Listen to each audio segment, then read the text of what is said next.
A perfect day for you here, Paul. Do these inflation numbers change anything about what you think the Fed's going to do? No, I think they were very warm and fuzzy numbers, and I completely agree with the commentary that Mike just provided. It's hard to add anything to what he said. He was so articulate. This is the stuff of a soft landing.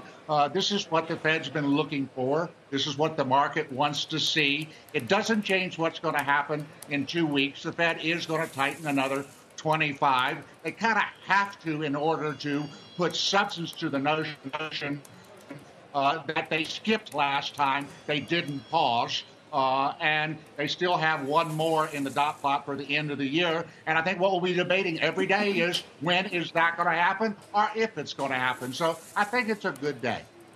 The other thing we're going to start debating is how long are they going to stay at this very high level of interest rates?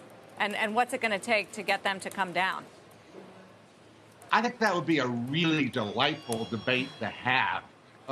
Really delightful debate to have. That we're going to get to the terminal rate. They've told us they want to live there for a while. And I think you'll have to have, further weakness in the labor market and further disinflation. And I think we're on track for essentially the dot plot broadly defined over the next 18 months that we're going to get a soft landing. We're actually going to get one, I think.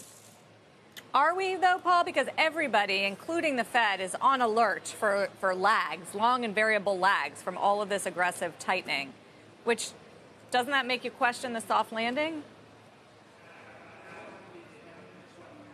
Not really, because if it turns out that the lagged effect is more nasty than we anticipate, then I would anticipate the Fed would ease more and quicker. Yes, I understand that. I don't like everybody agreeing with the soft landing thesis, but I think it's very credible, and I think the Fed's got a lot of room to make it happen. They don't have to stay high as long as they think if it turns out that the lags are nastier than we think.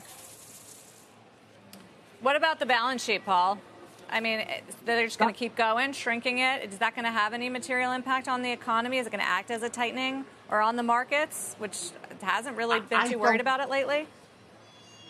I haven't been worried about it, and I'm not worried about it now because I think they have the architecture in place to prevent overshooting of the shrinkage of the balance sheet. And I think so far, as Mike was commenting, they've handled the TGA replacement very, very nicely, and that we have a lot of reserves in the system, and we have an escape valve that we didn't have back in 2019, which is a standing repo facility. So I think it's going to go smooth. So I'm actually in a pretty warm and fuzzy mood, if you will, today about the outlook.